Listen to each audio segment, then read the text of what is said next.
नमामि आप सभी लोगों को मैं नमन करता हूँ। आज धम्म चर्चा में जो मुख्य विषय है वह है किशा गौतमी। किशा गौतमी कौन थी, कैसे बुद्ध के संपर्क में आई, कैसे भिक्षुनी बनी और फिर अरहत बनी, इसी पर आज हम लोग चर्चा करेंगे और इसका वर्णन कहाँ मिलता है इस पर भी हम लोग चर्चा करेंगे। तो आइए सबसे पहले यह देखते हैं कि किशा गौतमी के बारे में जो वर्णन मिलता है वह कहाँ मिलता है। तो किशा गौतमी का जो वर्णन मिलता है थेरी गाथा में मिलता है। जो थेरी गाथा में बहुत कम श्लोक है या जिसको कहिए कि दोहा है, बहुत कम है। उसमें सिर्फ यही है कि उसको निर्वाण पहुंचाने वाला पथ मिल गया, अरियो अठंगी को मग्गों की साधना की और उसके बाद वह निर्वाण का साक्षात्कारती है, अरहत बन जाती है। तो इसके बारे में थेरी गाथा में सिर्फ इतना ही वर्णन मिलता है। फिर बुद्धचर्या जो महापंडित राहुल शंकराचार्य ने लिखा है उसमें उन्होंने इसका विस्तृत वर्णन किया है और उसमें उन्होंने जो आधार बनाया है वो थेरी अपदान बनाया है। अपदान भी ग्रंथ है खुद्दक निकाय का, त्रिपिटक का, तो उसको आधार बनाकर ही महापंडित राहुल शंकराचार्य ने लिखा है। बुद्ध और उनका धम्म में भी बाबा साहब ने भी किशा गौतमी की चर्चा उन्होंने भी किया है। तो किशा गौतमी आज के संदर्भ में सबसे फेमस कहिए बुद्ध के लिए किरदार है। सबसे फेमस उदाहरण दिया जाता है कि मृत्यु को कोई जीत नहीं सकता। इसी पर किशा गौतमी की पूरी कहानी चलती है और हमारे समाज में प्रायः लोग किशा गौतमी को जानते हैं। वो यहाँ तक कि बहुत जगह मंदिर भी देखने को मिलता है और मंदिर में एक महिला गोद में बच्चे लिए हुए मरे हुए बच्चा को लिए हुए है और बाद में उसको ढक दिया गया और सिर्फ ऊपर का देवी का रूप दिखाया जाता है और उस तरह से आज लोग कहीं कहीं पूजा भी करते हैं एक अलग तरह से देवी के रूप में, जबकि वह कोई नहीं है, वो सिर्फ और सिर्फ किशा गौतमी ही है, किशा गौतमी ही है। तो इसका चर्चा हम लोगों ने किया कि यह कहाँ किस संदर्भ में मिलता है। इस संदर्भ में एक मैं बात यह भी करना चाहता हूँ कि धम्म पद के बाल वग्ग है, उसमें जो लिखा है बुद्ध का उपदेश है उसको हम लोग थोड़ा सा चर्चा कर ले, उसके बाद किशा गौतमी पर चलेंगे। तो भगवान बुद्ध कहते हैं पुत्तानंग अत्थि धनंग अत्थि इति बालो विहंयति, मतलब पुत्र हो, धन हो और इसी चिंता में मूर्ख लोग चिंतित रहता है। अत्ता ही अतनो नथी कुतो पुत्ता कुतो धनंग, कहता है जब आदमी स्वयं ही अपना नहीं है तो कहाँ पुत्र कहाँ धन। यह भगवान बुद्ध का उपदेश आया है धम्म पद में। तो इसका संदर्भ मैंने इसीलिए कह दिया कि आगे हम लोग जो किशा गौतमी का चर्चा करेंगे तो इसी पर आता है। अब किशा गौतमी नाम किशा का मतलब होता है कृष, कृष का मतलब होता है दुबला पतला। तो दुबली पतली एक बच्ची जन्म ली किसी घर में, वो निर्धन परिवार था, बहुत गरीब था, किसी तरह से जुगाड़ से उसका खाना चलता था। तो उस घर में वह पैदा ली, इसीलिए उसका नाम किशा पड़ गया। नाम एक्चुअल उसका गौतमी था, जो हिंदी में गौतमी कहते हैं, लेकिन दुबली पतली होने के कारण उसका निक नेम जिसको कहते हैं किशा पड़ गया, जिसका नाम किशा गौतमी हुआ। संजोग से उस देखने में सुंदर थी, तो सुंदरता के कारण उसकी शादी एक धनवान घर में हो जाती है, कुल में हो जाती है। लेकिन जब वो उस कुल में जाती है, धनवान कुल में जाती है, तो इस गरीब महिला का वहाँ भी सम्मान नहीं होता है और वहाँ भी इसे तिरस्कृत लोग करते हैं। बच्चा भी उसको लेट से हो रहा था, बच्चा भी नहीं हो रहा था। किसी कारण से बहुत समय के बाद एक पुत्र जन्म लिया और पुत्र जो जन्म लिया वो बहुत ही सुंदर था और सारे अंगों से वह सुदृढ़ था। और पुत्र थोड़ा थोड़ा बड़ा होने लगा। जब उस बड़ा होने लगा तो एक दिन खेल रहा था तो उसको सांप डस लिया, विषधर सांप डस लिया। जब सांप डस लिया तो बच्चा मर गया। अब बच्चा मर गया तो उसके ऊपर पहाड़ टूट पड़ा।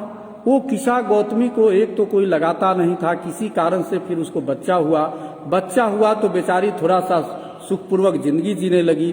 उसके बाद एक बच्चा भी सांप काटने के बाद मर गया। अब उसको लगे कि अब हम क्या करें। उस बच्चे के प्रति उसका इतना प्रेम था, इतना उस राग से उस बच्चे की आसक्ति में वो बंधी हुई थी कि उसे यह लगता ही नहीं था कि अब बच्चा मरा।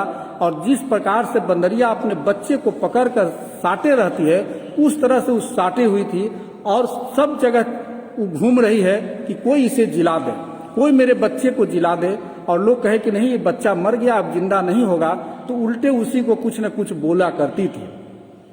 इसी तरह से बेचारी घूम रही है। यह घटना जो है, यह श्रावस्ती की घटना है।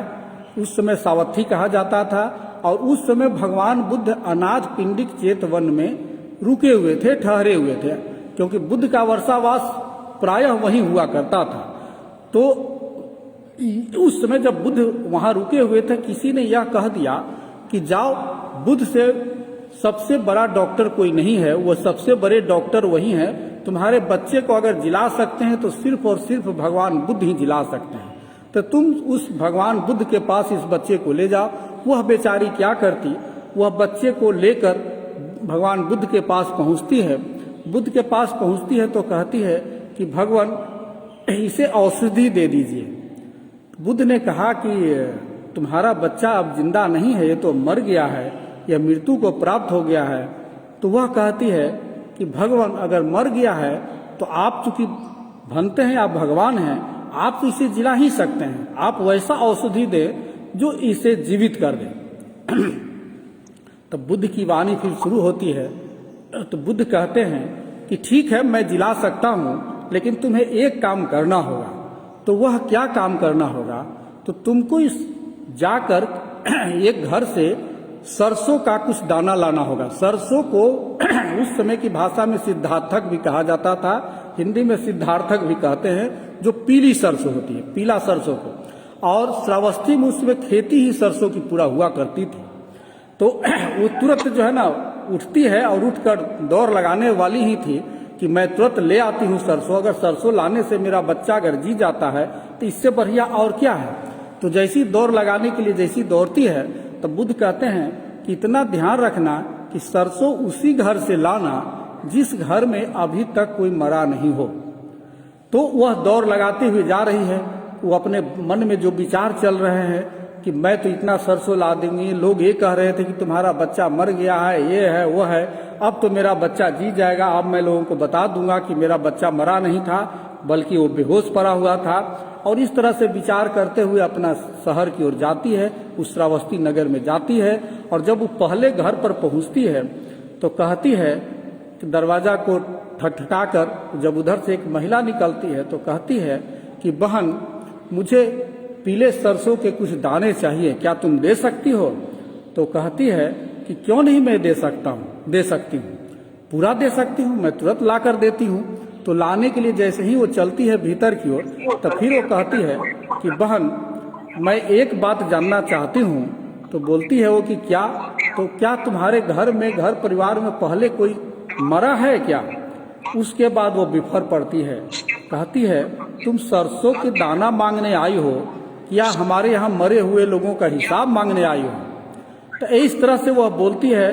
तो उसके बाद बेचारी वो निराश मन से वहां से लौटती है, लौटकर दूसरे घर में जाती है, मतलब किसा गौतमी दूसरे घर में जाती है। दूसरे घर में जाती है तो फिर वहां इस तरह से एक लेडी निकलती है, एक औरत निकलती है। तो उसको भी कहती है, बहन क्या आपके यहाँ सरसों मिल सकता है। तो बोलती है बिल्कुल, तुम जितना चाहो सरसों ले जाओ, हमारे यहाँ तो पूरा सरसों भरा पड़ा है, और जैसे तेरा बच्चा है वैसे मेरा बच्चा है, तुम्हारे इस सरसों से तुम्हारा बच्चा अगर जिंदा हो जाए तो इसमें और क्या है, इससे बढ़िया बात क्या हो सकता है। तो उसका दिल थोड़ा सा हल्का हुआ कि चलिए यहाँ सब ठीक है। उसके बाद वह फिर पूछ बैठती है कि बहन, क्या आपके घर में पहले कोई मरा भी है क्या। उसके बाद जैसे ही वह पूछती है तो जो औरत जिस घर में रह रही थी वह बोलती है कि तुम सरसों के दाना मांगने आई हो और हमारे घर में पूछती हो कि तुम्हारे घर में कोई मरा है या नहीं मरा है, तुम्हारा बात क्या है। तो वो अपनी सारी बात बताती है। तो उस पर बिगड़ती भी है कि तुम हमें याद दिलाती है, हमारा पति था वो कुछ ही दिन पहले मरा है और उसकी याद में आज भी हम लोग ठीक नहीं हुए हैं। इस तरह से वो फिर कई घर में आगे जाती है, जहाँ जिस घर में भी जाती है इसी तरह कोई ना कोई मरा है, किसी का दादा मरा है, दादी मरा है, बाप मरा है, बेटा मरा है, पोता मरा, कोई ना कोई मरा ही है। इस तरह से सब घर में जाते जाते जाते जाते वो थक जाती है दौड़ते दौड़ते, लेकिन कहीं भी उसको ऐसा घर नहीं मिलता है जहाँ कोई न कोई मरा नहीं हो, और वह पीली सरसों या सरसों का दाना लाने में असमर्थ होती है। जब वो थक जाती है तो भगवान बुद्ध की औषधि उसे याद आती है, और तब याद आती है कि मुझे अब समझ में आया कि भगवान बुद्ध ने मुझे सरसों के दाना लाने के लिए क्यों कहा, और वैसे घर से क्यों कहा जिस घर में कोई मरा नहीं है। और इस तरह से वह देखती है तो देखती है कि जितना जिंदा नहीं है उससे ज्यादा तो लोग मरे हुए हैं। मरे हुए लोगों की तुलना में जीवित तो बहुत कम ही हैं, मरों का पहाड़ लग जाएगा। तो इस तरह से उसे ज्ञान होता है, और ज्ञान होने के बाद वहां से लौटती है, लौट के बुद्ध के शरण में जाती है, और वहां जाके मतलब साष्टांग प्रणाम करती है और कहती है, भगवान मुझे आप जो औषधि देना चाहते थे मैं समझ गई, वो औषधि मुझे मिल गया, और मुझे अब बच्चे से मतलब नहीं है, और आप मुझे भिखुनी संघ में शामिल कर लीजिए, भगवान आप अपने शरण में ले लीजिए। उसके बाद उसका फिर बाल मुड़ा जाता है, और भिखुनी संघ में विधिवत उसका प्रवेश होता है। भिखुनी संघ में जब प्रवेश होता है तो वह एक थेरी बनती है, थेरी मतलब सन्यासिनी बनती है, और सन्यासिनी बनने के बाद वह ध्यान करती है, अरिया ठंगों मग्गों की साधना को पूर्ण करती है और निर्वाण का साक्षात्कार करती है, और इस तरह से वो अपनी धर्म दर्पण के सामने अपने सारी वास्तविकता को पहचानती है, और तब वह जो उद्गार व्यक्त करती है वो थेरी गाथा में वर्णन मिलता है। तो यही कीशा गौतमी के बारे में वर्णन हमें जो बुद्ध का साहित्य है उसमें पढ़ने को मिलता है, और कीशा गौतमी का जो वर्णन है मनुष्य के लिए यह सबसे ज़्यादा सार्थक है कि जिंदा जो लोग हैं उससे ज़्यादा मरे हुए ही लोग हैं। तो यही है कीशा गौतमी की कहानी। अब अगले रविवार को फिर हम एक अगले नए टॉपिक के साथ आएंगे, और अगला जो टॉपिक होगा हम लोग चर्चा करेंगे श्री श्री 108। इसका बहुत सब जगह वर्णन मिलता है, लेकिन मैं जो चर्चा करूंगा त्रिपिटक के आधार पर करूंगा कि यह श्री श्री 108 क्या है, 108 का क्या वर्णन मिलता है। तब तक के लिए मुझे इजाजत दें।